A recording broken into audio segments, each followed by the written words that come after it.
আজ চলে এলাম সম্পূর্ণ নতুন একটা রেসিপি নিয়ে, তরমুজের রসগোল্লা। শুনেই তো আমার বন্ধুরা ভাবছো এটা আবার কি? তাহলে দেখতে থাকো কিভাবে আমি এই রকম রঙের রসগোল্লা তৈরি করলাম। নমস্কার বন্ধুরা, বনমালী কুকিংয়ের নতুন একটা ভিডিওতে সকলকে স্বাগত। আজ আমি তোমাদের জন্য নিয়ে এলাম সম্পূর্ণ ইউনিক একটা রেসিপি, তরমুজের রসগোল্লা। এটা খুব সহজভাবেই করা যায় এবং খেতেও কিন্তু খুবই ভালো লাগে। আমার এক সময় এটা এক্সপেরিমেন্টাল ছিল, এখন আমি গরমের সময় মাঝে মাঝেই করি। এর জন্য আমার নিতে হবে এই রকম তরমুজের এক ফালি। এই তরমুজের ফালি দিয়েই আমি তৈরি করব এই রকম রঙের রসগোল্লা। তাহলে দোকানে যে গুড়ের রসগোল্লা বলে অনেক সিজন ছাড়াও বিক্রি হয়, সেগুলো তাহলে সত্যিই কি গুড়ের? কি জানি। আমি হাফ লিটার দুধ প্রথমে জাল করতে বসিয়ে দিলাম। এটা প্যাকেট দুধ, কাউ মিলের এক প্যাকেট দুধ আমি জাল করতে বসিয়ে দিলাম। সামান্য একটু জল দিলাম যাতে বাটির মধ্যে দুধটা লেগে না যায়। খুব ভালোভাবে দুধটা ফুটিয়ে নেওয়ার পরে আমি এটা কড়াইতে নিয়ে নেব। আগে প্রথমে ভালো করে একটু জাল দিয়ে নেব।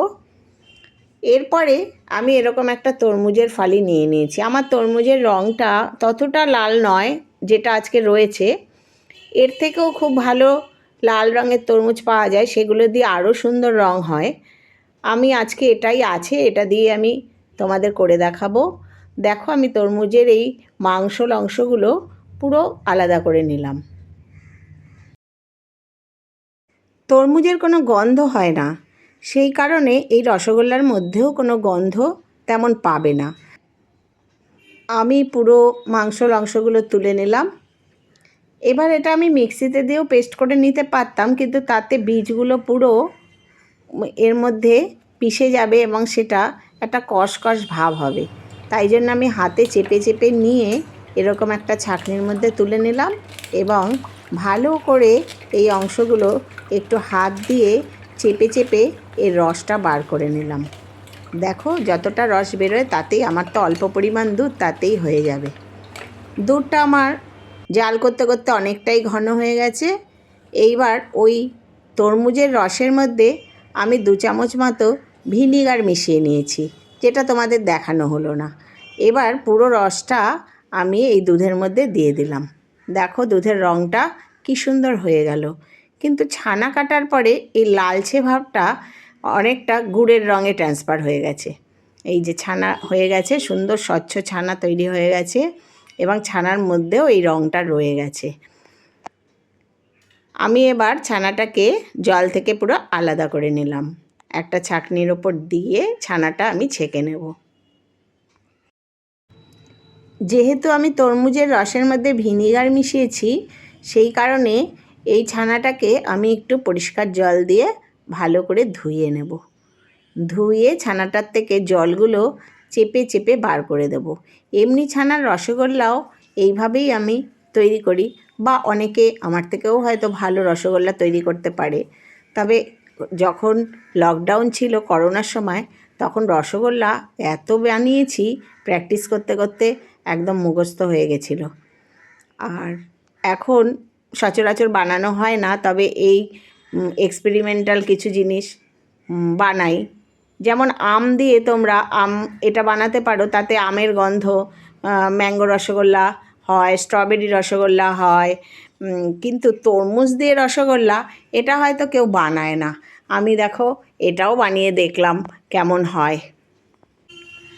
এবার হাতের চেটো দিয়ে খুব চেপে চেপে ছানাকে খুব স্মুথ একটা ডো তৈরি করতে হয়। যে কোনো রসগোল্লার ক্ষেত্রেই এটা জরুরি। ভালোভাবে ছানা পিষে না নিলে ভালো রসগোল্লা নরম সফট হবে না। আমিও এই ছানাটাকে খুব ভালোভাবে পিষে নিলাম। এরকমভাবে পিষে আমি এরকম তৈরি করেছি। এর মধ্যে ছোট 1 চামচ মতো দিয়ে দিলাম ময়দা, একদম খুব কম পরিমাণ ময়দা। এবার এটা ছানার সাথে খুব ভালোভাবে মিশিয়ে নিয়ে আবার এক রাউন্ড আমি ঘষে ঘষে এই ডোটা তৈরি করব। এই ডোটা যত ভালো হবে রসগোল্লা তোমার তত ভালো হবে। যেহেতু আমার ছানার পরিমাণ খুবই কম, তাই অল্প বড় বড় রসগোল্লা করলে 3-4টে করলেই শেষ হয়ে যাবে। তাই আমি এগুলো দিয়ে ছোট ছোট শেপের কতগুলো রসগোল্লা তৈরি করব। ছানাটা আমার মাখা হয়ে গেছে, দেখো কি সুন্দর স্মুথ একটা ছানার ডো তৈরি হয়ে গেছে। এখান থেকে ছোট ছোট লেচি কেটে আমি একটা একটা করে রসগোল্লার শেপ দেব। দেখো আমি ছোট ছোট করে রসগোল্লার শেপ দিয়ে নিচ্ছি। হাতের তালুর ওপর দিয়ে গোল করে নিলেই এগুলো শেপ তৈরি হয়ে যাবে। এই রকমভাবে আমি পুরো ডোটা দিয়েই এরকম ছোট ছোট শেপ দিয়ে নেব। আমার 1/2 লিটার দুধ থেকে এই ছানা তৈরি হয়েছে। সেই ছানা দিয়ে যে লেচি কেটেছি তাতে মোটামুটি যতগুলো রসগোল্লা হয়েছে এইখানে দেখো 9টার মতো রসগোল্লা তৈরি হয়েছে। এবার আমি একটা কড়াই বসিয়ে দিয়েছি, তাতে আমি 1.5 বাটি মতো জল দিয়ে দেবো আর 1/2 বাটি মতো চিনি দিয়ে দেবো। এতেই যে শিরাটা তৈরি হবে, খুব বেশি ঘন শিরার দরকার হয় না। যে এরকম ফুটে উঠলে এর মধ্যে আমি রসগোল্লাগুলো আস্তে আস্তে করে ছেড়ে দেব। দেখো আমি রসগোল্লাগুলো ছেড়ে দিচ্ছি। এগুলো ভাঙবেও না, কিছুই হবে না, গলেও যাবে না। খুব সুন্দরভাবে রসগোল্লা তৈরি হবে। তোমরাও আমার মতো করে এরকম তৈরি করো, দেখবে খুব সুন্দর রসগোল্লা তৈরি হয়। এবার আমি এটা ঢেকে দেবো। গ্যাসটা লো টু মিডিয়াম আঁচে রেখে প্রায় 15 মিনিট আমি এটাকে ফোটাবো। 15 মিনিট পর আমি যখন তুলবো, দেখো এগুলো কেমন ফুলে ফেঁপে উঠেছে। আর দেখো কতটা বেশ সাইজ হয়ে গেছে। আমার তো খুব ছোটো ছোটোই সাইজ দিয়েছিলাম। এবার এটা হয়েছে কি না সেটা বুঝবে কি করে? এরকম একটা কাচের গ্লাসে জল নিয়ে নিলাম, তার মধ্যে আমি একটা ছেড়ে দেব। দেখো এটা ডুবে গেল, অর্থাৎ আমার রসগোল্লাটা কমপ্লিট হয়ে গেছে। এবার আমি একটা বাটি নিয়ে নিয়েছি, তাতে ফ্রিজের একদম ঠান্ডা জল, তোমরা বরফ জলও দিতে পারো, দিয়ে রসগোল্লাগুলো তুলে সেই ঠান্ডা জলের মধ্যে দিয়ে দেব। এতে এর যে তৈরি হওয়ার প্রসেসিংটা বন্ধ হয়ে যাবে আর রসগোল্লাগুলো শক্তও হবে না। এখানে কিছুক্ষণ নামিয়ে ঠান্ডা করে তারপর যে শিরাটা আমার তৈরি হচ্ছিল, সেই শিরাটাকে আমি আরও একটু ফুটিয়ে নেব। দেখো কত স্পঞ্জের মতো নরম রসগোল্লা তৈরি হয়েছে। এইটাকে এবার একটু শিরাটাকে ঘন করে নিয়ে এর মধ্যে একটা এলাচ দিয়ে দিয়েছি। যেহেতু তরমুজের কোনো গন্ধ হয় না, তাই এর স্মেল আনার জন্যে আমি এলাচ দিয়ে দিয়েছি শিরার মধ্যে।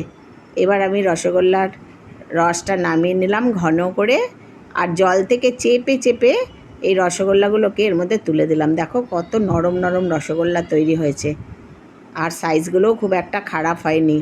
আমার 1/2 লিটার দুধে প্রায় 9টা এরকম রসগোল্লা তৈরি হয়েছে। সেগুলো আমি ঘন শিরার মধ্যে এবার 2-3 ঘন্টা চুবিয়ে রাখলেই এগুলো খুব সুন্দরভাবে একদম ডুবে থাকবে রসে। তারপরে আরও ডিপ কালার হয়ে যাবে। দেখো এবার আমি তুলে নিয়েছি একটা প্লেটের মধ্যে, আর তোমাদের ভেঙে দেখাবো কত নরম, কত সুন্দর, ভেতরে কতটা জালিদার তৈরি হয়েছে এই রসগোল্লা। তোমরাও আমার মতো করে দেখো। আমার আজকের ভিডিও যদি তোমাদের ভালো লাগে, তোমরাও এরকম ইউনিক রেসিপি তৈরি করতে পারবে। সকলে ভালো থেকো, সুস্থ থেকো। ধন্যবাদ।